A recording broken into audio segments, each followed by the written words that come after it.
Hello, I'm Bill MacDonald of Charlotte County Libraries and History, and welcome to Ode to Local Writers. And our guest today is Libby Schaefer, author of Ladies of Punta Gorda and Our Brother's Keeper. Libby, how did you get started in writing? I always wanted to be a writer. There was no question about it, but unfortunately when it got time to go to college, I did not have the funding to go to the school I wanted to go to, so I became a teacher. And writing has always been my passion. Even when I was teaching, it was a big emphasis in my English classroom. When I retired and we moved here, I met a woman named Helen Roble. And Helen told me that someone had to write a book on the ladies of Punta Gorda and honor them, and I was that person. And that's how it started. Oh, that's how it started. And are there any particular writers that have influenced you? Those writers, a lot of times were fiction writers. I loved John Steinbeck. I loved Ernest Hemingway. But I also loved Elie Wiesel. I'm a big fan of reading about history. And a more recent writer is Ben Montgomery, who's a Florida writer, who's become very well known. And your writing process, when you're working on a book, as you have several books out, do you do so much per day, or do you do it in bursts, or Sometimes I do it all night. It depends upon what. My books are all nonfiction, so it's important to me that the words I write are the words of the people, not my words. I'm just merely the instrument to get their words on the page. So I schedule interviews, I meet with people, I always record the interviews, and then I give the story back to the person to approve. They always have the right to reject what will go into the book. But sometimes when I start writing, I write all the way through until I get the book done. The Ladies of Punta Gorda was a year. Our Brother's Keepers, 2 years. Wow. So. And you mentioned Ladies of Punta Gorda, because I knew we were going to focus today on Our Brother's Keeper, but you wanted to say a little bit about Ladies of Punta Gorda. Yes, I did. It was because of Helen Roble that I wrote the book, and it's a matter of tremendous pride to me that there's also a mural of 7 of the women now in Punta Gorda that was painted after the book was published. And Helen was not born in Punta Gorda, but she loved the town. And she wanted people to know how special it was. And she wanted people to know how special the women were. So that was what I did, and I wanted to introduce people to Helen a little bit. Do you want me to do that now? Sure. Absolutely. Okay. So, beautiful woman, and she moved here in 1958. My name is Helen Roble, and I was not born in Punta Gorda. No, I was born Helen Cornish in Cleveland, Ohio. I arrived in Punta Gorda with my 4 children in 1958 as a single parent looking for a better place to raise my family. That winter was very much like the one Ohio and the rest of the northern states suffered through in 2014. And with the rising problems with drugs in Cleveland and concern for my children, they were becoming teenagers, I knew it was time for a change. I'm certain that to many, my decision to sell everything I owned and moved might have seemed like a real risk, but I knew I had to support a family. I just knew I had to consider my children's welfare and, frankly, my own. I guess you could say I was running away. And what was really important that Helen told me was, she told me what life was like in Punta Gorda when she moved here. And it was not quite the town it is today. Well, it was a small town with a drawbridge going over the harbor, 1 lane each way. If the drawbridge broke, and break it did, people would have to drive all the way to Arcadia, 24 miles away, to get around the other side of the harbor. There was an A&P grocery store, and before my time, I heard there were even dances at the Women's Club downtown. Actually, that club was a USO during World War II. When I asked her, "What is it that you're proud of, Helen?" she said to me, "Well, I want to tell you. People often ask me what I'm most proud of. You know, we started out here in Punta Gorda with only a volunteer fire department out on Route 17. It was a problem since all the men all had jobs, and they were often at work when there were fires. Frequently, those were brush fires. That's how I became a volunteer fireman. Now, I drove a truck back then. It wasn't a fire truck, but an Army truck with a 250-gallon water tank on the back. That truck I drove was called a deuce and a half, and driving it was quite an experience. I had to watch when I went around a corner because the tank careened. I guess you could say it could upset if I wasn't careful. So anyway, I got my friend Betty. She would manage the pump and the hose, and I would drive the truck. It was a double clutch truck, so it was no easy feat driving. What we would do is keep the fires back until the volunteer firemen could get there in their trucks. There was no question in my mind that we needed paid people working as firemen, so I helped organize the county fire department that we have today. Don't ask me the year. It must have been the 70s or 80s. The firemen gave me a plaque, but that was sometimes later. I'm just an organizer, you know. And that's Helen, and she went on to introduce me to so many women who ran businesses, who were behind their husbands, and who frankly were never given credit because women were not given credit back in the day. Yeah, I think your book helped shed the light of those important women and their respective contributions. And let's talk a little bit about your book, Our Brother's Keeper, because 9/11 is a traumatic time. We're just getting through this crisis of COVID-19, and back in 2001, that was another horrendous and challenging time. Yes, it was, and I'll tell you how that book came to be. My husband introduced me to a new neighbor who was an antique car enthusiast, as he is. And when the neighbor came to sit down, he said, "I understand you're a writer." And at that time, I had written 4 books. And I said, yes. He said, "I want you to tell the story of 9/11. People have forgotten about us. I have stage 4 cancer, and no one cares. There's still no settlements, and people need to know that we are here. Some of us are surviving, some of us have not, but we need to keep the story alive." And so he agreed to be the first person whose story I told. And then when the book went to the publisher, he could not handle having his name. So his story only appears as one man's story. But I went to New York. I did an interview in California. I did interviews all over the country as we traveled to visit our grandkids. And it took 2 years. And amazing stories of survival and of people who truly cared. Would you like to hear some of them? Absolutely. Okay, let me tell you. The first one I'm going to tell you about happens to be a survivor, and he actually became a Florida resident, lives up near Tampa area, and his name is Michael Finio, and he worked on the 25th floor of One World Trade Center. As everyone said, Michael said, September 11th, 2001 was a gorgeous, sunny, warm autumn day, Tuesday. I took the Long Island Railroad to Manhattan, and then the E-train to the World Trade Center. I worked for the brokerage firm of ICAP, and I got to my desk on the 25th floor of One World Trade Center about 7:15, a typical day in every sense of the word. Then at 8:46, American Airlines Flight 11 slammed into my building. I was knocked out of my seat, and those standing stumbled to catch their balance. About 30 seconds later, there was another explosion. As was explained to us, a fireball of jet fuel was jettisoned down the elevator shafts, and when it hit the lobby, it actually exploded. Many people left immediately, while I and others did not. We never lost power. The lights were still on, phones still ringing, monitors and TVs were still on. We just had no idea what had happened. I remember thinking, oh, it must have been an accident at Windows of the World, a restaurant on the 107th floor. Time has blurred for me, but I wasn't near a window, but I could see one in the distance, and there was debris coming down. A colleague came through from the trading floor and said, everyone has to leave immediately. I started to leave, but then for some reason, went back to my desk. I tripped on the floor and landed flush on my right knee, actually breaking the bone. Fortunately, I felt no pain. He went into the kitchen, and then when he tried to get into one of the stairwells, he could not, because it was jammed with people. Along came another employee and said, follow me, because he knew that there was a smaller stairway that we were not aware of.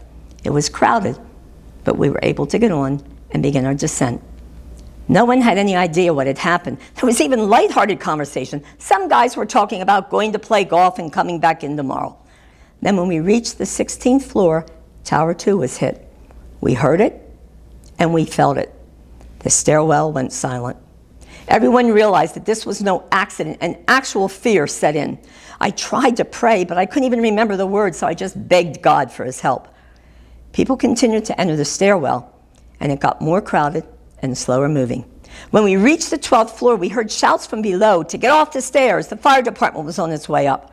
Someone behind me opened the door to the 12th floor and black smoke poured out. That door was immediately closed and there was no way we were getting off those stairs. I remember pulling myself against the person next to me as I grabbed the rail to make room for the firemen. I looked at them and I remember thinking they were all my age. They were brave and fearless, climbing up, carrying gear. I don't know if they ever made it out. Michael did, and he survived. And then, if you would like to hear, there were also the firefighters and the police officers who were there, and one happened to be Tom King. He was a New York Police Department sergeant. A lot of people didn't realize that September 11th was primary election day in New York City, and the police officers all had to work at the polls, so that's exactly where Tom King was. And he said, I remember the polls had just opened. I was sitting in my patrol car with a senior officer when we heard a radio report that a plane had crashed into World Trade Center. We all thought it was some exaggerated report. Then all of a sudden, there was a level 4 mobilization call, the NYPD's highest alert call that crackled across the NYPD radio. This call, in essence, was all hands on location concerned, with at least one sergeant and 10 police officers from every police command in New York City responding. Now remember, it wasn't election day, so I wasn't working with my regular season group. I volunteered to go because my mother was there, working below ground, 6 floors in B6 of World Trade Center 2, and I certainly had a vested interest in responding. I had, for the most part, very junior officers going with me because most of my team was applied to the polling centers. As a result, when we tried to give our names, the desk sergeant wasn't even sure who was there at this point. Some were my actual guys and some weren't. Upon my team's arrival at World Trade Center, there were conflicting orders and numerous reporting locations. We didn't know where to go. I decided to respond directly to World Trade Center 5, which housed the Borders bookstore, a familiar sight from previous coffee dates with my mother. We honestly felt we would be safer inside, away from the falling bodies and the glass. We continued deeper into the World Trade Center until we reached World Trade Center 1, which was the North Tower. There we began assisting and directing civilians to get to ground level. There were many heroes from all walks of life that day who performed heroic acts. We were still in the North Tower when the South Tower collapsed. There were no windows that opened, and so when the building went down, the pressure from the pancake in the floors in the South Tower produced hurricane-force winds, and we were all knocked unconscious. I woke up literally upside down in Borders bookstore.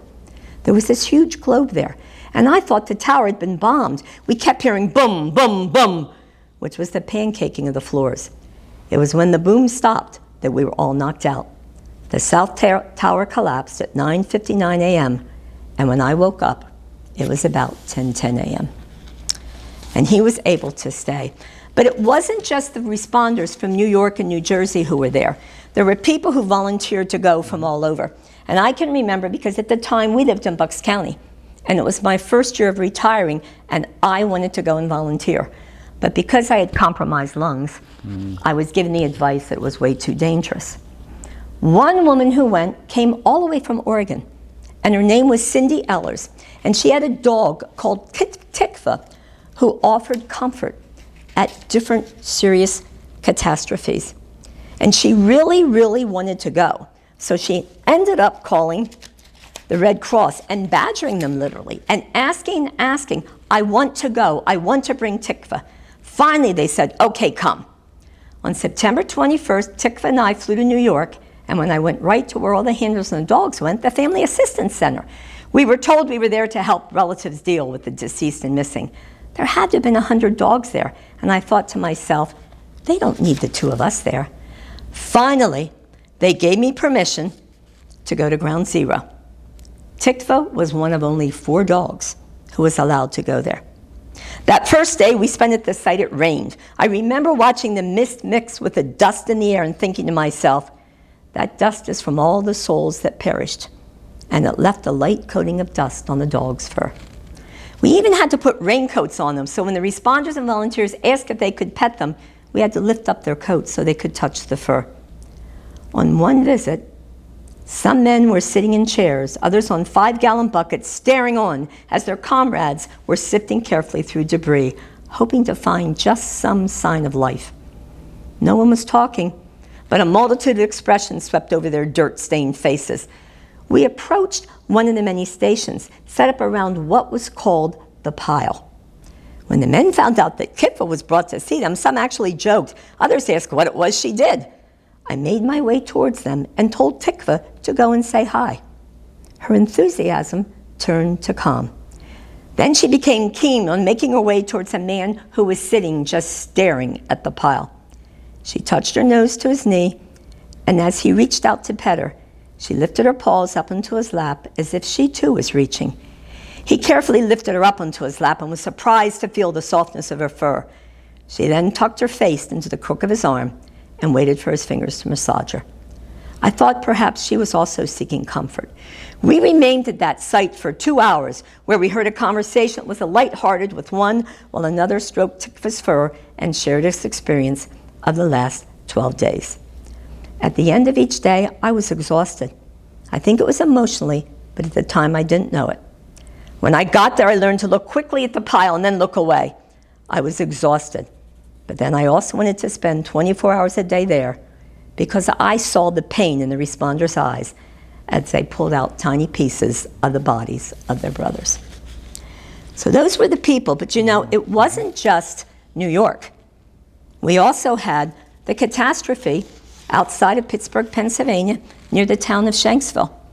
And I was fortunate to go there and to meet with Malin Fuller, who was the air traffic watch supervisor at Pittsburgh International Airport on 9/11.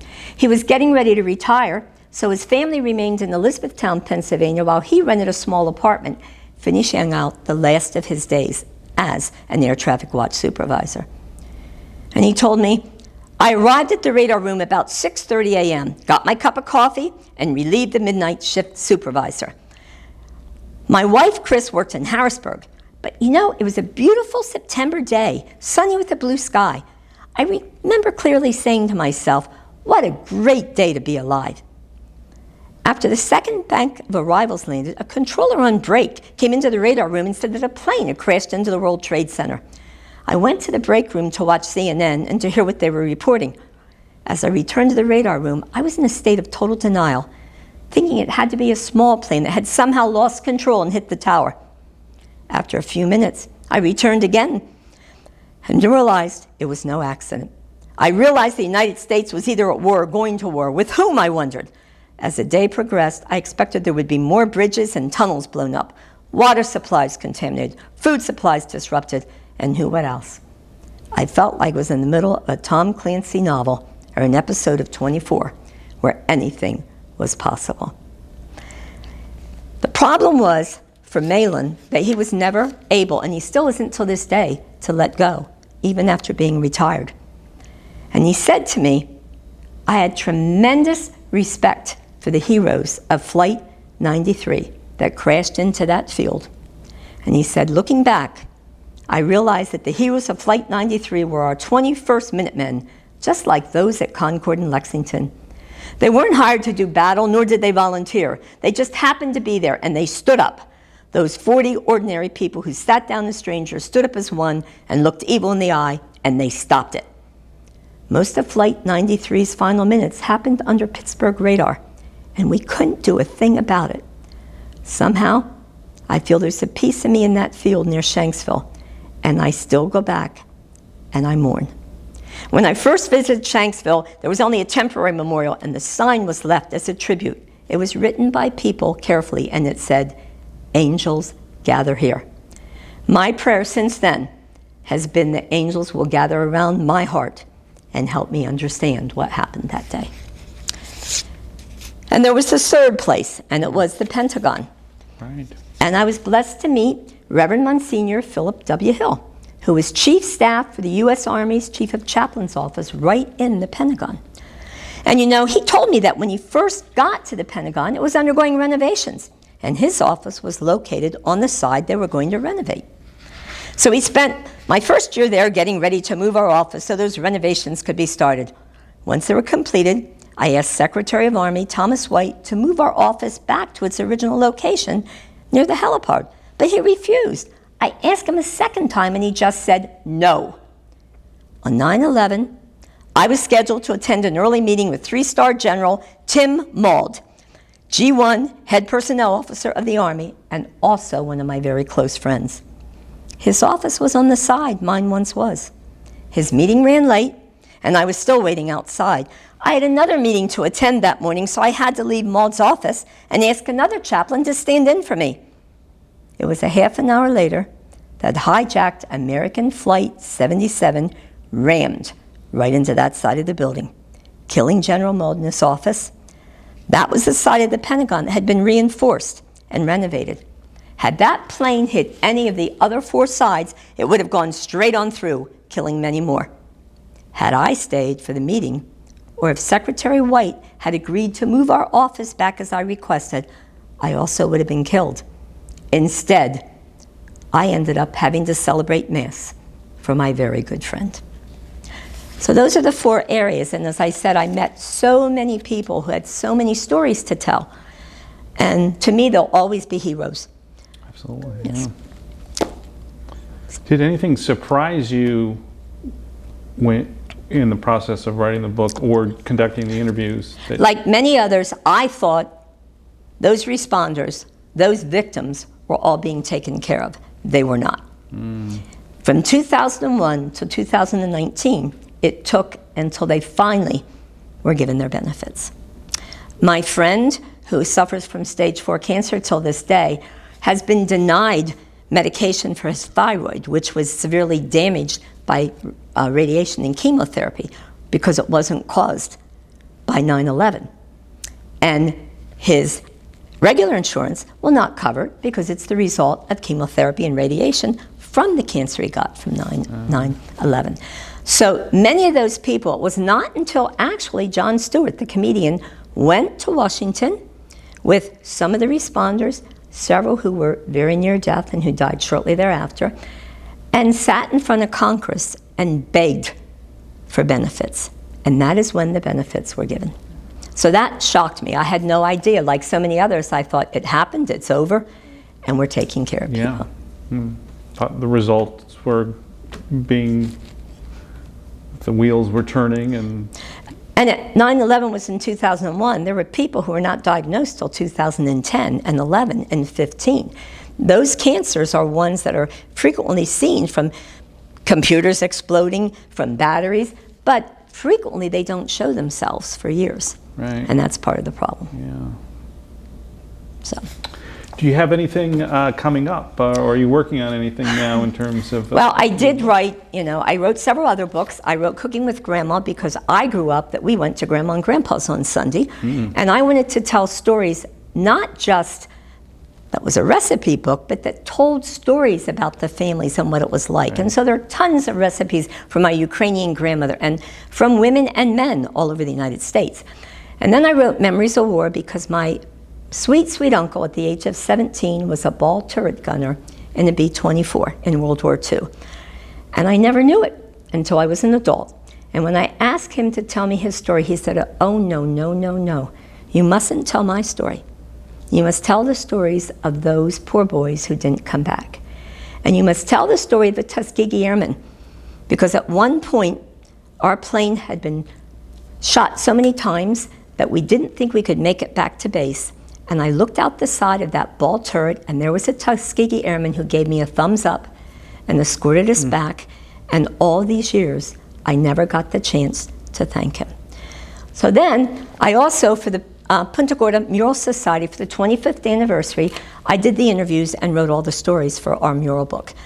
Now, I'm thinking, I took the pandemic time off, and I'm debating if I want to write a book on who the real heroes are, because I think too often our children pick the wrong people. And that perhaps they need to look right in front of their faces, next door, around the corner. So I'm thinking about that to give tribute. And I'm also thinking about writing another one on Punta Gorda, but I'm in the thinking process, gathering information. What do you like best about the books that you write? The actual writing of it, when it's completed? I like the people I've met. We're never too old to learn. I'm going to be 75 in September, and I have learned so much. The women There are some who've remained friends. Very sadly, most of them are no longer with us. But there are several that I meet with. We have them to dinner because they have no families, and they continue to tell me stories that they did not tell me when I was writing the book. The people who were in Memories of War, I met everyone from a Tuskegee Airman's wife, and who told me the story, and a Tuskegee nurse. I met a woman whose husband was the last prisoner of war in the Korean War, the last Marine to be released, and heard his story. So it's the people I've met, hearing their stories, and the most important thing to me, again, is that it's their voice, not mine. I don't play with their words because I don't have the right to do that. It's their story, I'm merely the voice. So it's the people. It's the people, right. It's the people. Well, this has been Ode to Local Writers, and our guest has been Libby Schaefer. I thank you so much for sharing all the information in your wonderful books, and we look forward to reading all your wonderful projects. Okay, thank you very much for having me. Thank you.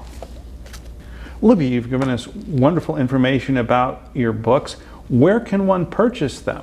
Well, to begin with, you know they can get the books at our libraries, and that's important for people who are there. They need to look for them, and they can read them. Also, the Ladies of Punta Gorda, Memories of War, Cooking with Grandma, and also the one I did not mention, which was Memoir of a Streetwalker, which was tongue-in-cheek, my story, are all available through Copperfish Books in Punta Gorda. Books. Excellent bookstore. Our Brothers Keepers is also there, but it's also on Amazon, Books A Million, and Barnes & Noble. The other ones will be down the line, but for right now, because I used a different publisher, this one automatically, Our Brothers Keepers automatically went to all those areas. Oh, wow. So, okay. Thank you.